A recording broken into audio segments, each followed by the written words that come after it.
어떻게 성령 충만을 지속할 수 있는가? 당신이 그리스도인이라면 성령은 이미 당신 안에 내주하고 계신다. 배터리로 작동되는 기구를 구입할 때 종종 박스에 배터리가 포함되어 있지 않음이라는 안내문이 들어있는 것을 볼 수 있다.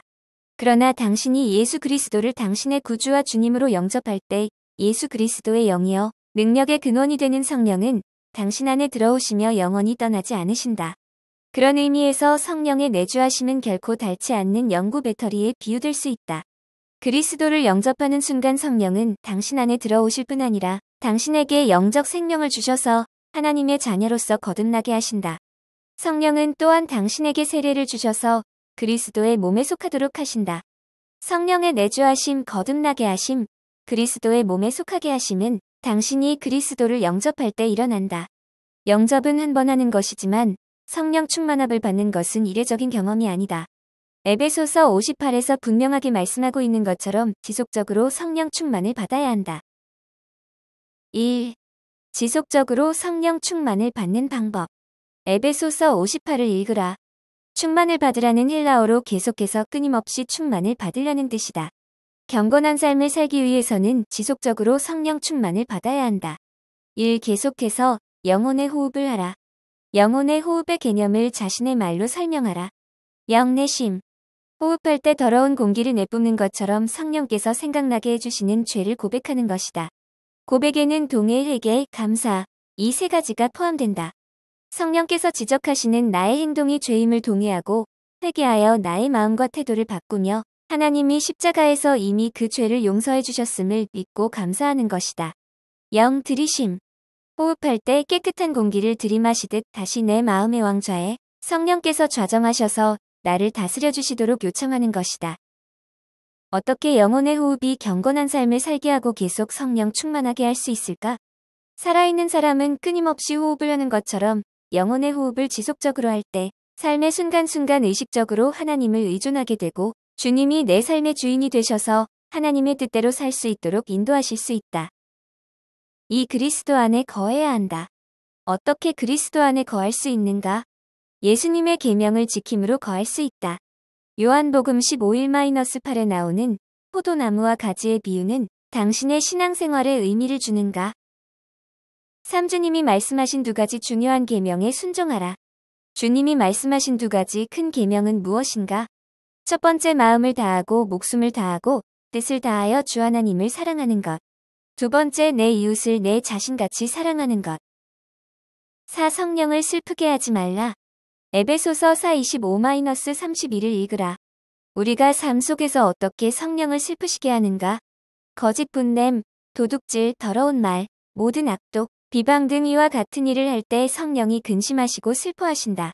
당신은 위의 말씀에서 특별히 주의를 기울여야 할 계명은 무엇인가? 로마서 8:13에 의하면 성령께서 당신을 위해 하기 원하시는 것은 무엇인가? 몸의 행실을 죽이는 것. 오날마다 기도와 성경 공부를 하라. 아래 구절들은 성령 충만한 사람의 생활에서 기도가 어떤 역할을 한다고 가르치는가? 1. 히브리서 45-16 긍휼하심을 받고 때를 따라 돕는 은혜를 얻게 하다.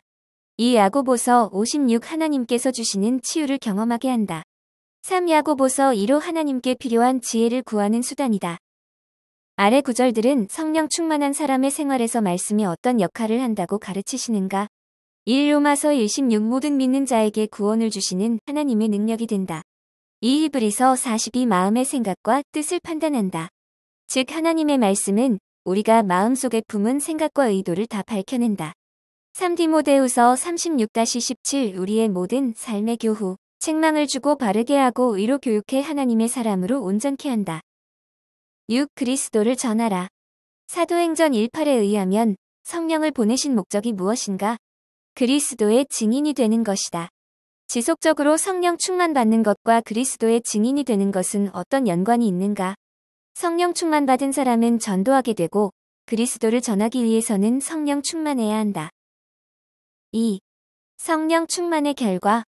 1. 끊임없이 계속 성령 충만을 받는 그리스도인의 삶에는 어떤 특징이 나타나는가?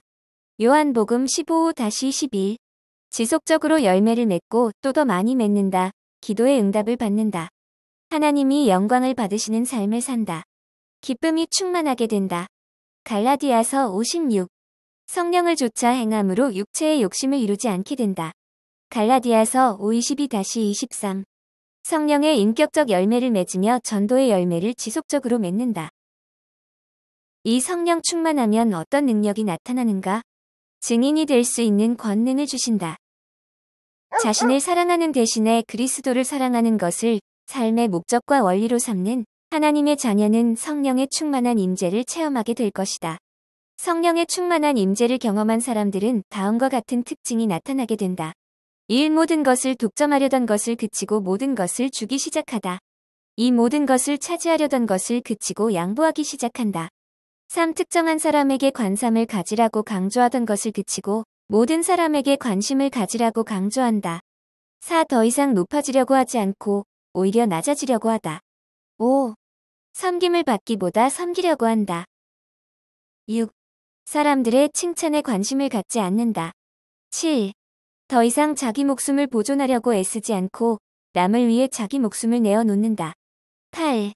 더 이상 안일한 것과 쾌락과 편한 것을 찾지 않고 오히려 그리스도를 위해 고통받고 시간을 들이고 쓰임받기를 원한다. 9. 남들이 자신을 어떻게 대하든 상관하지 않고 하나님이 사랑하시는 것처럼 사랑하려고 한다. 감사할 줄 모르는 자와 악한 자에게도 친절하게 대한다. 자신에게 실수가 있거나 타인에게 모욕을 주고 불친절한 태도를 보였다면 그것을 정당화하지 않고 잘못을 서둘러 고백한다. 그리고 믿음의 선배들처럼 자기를 죽이려 했던 자들을 위해 기도하셨던 주님께 용서를 구한다.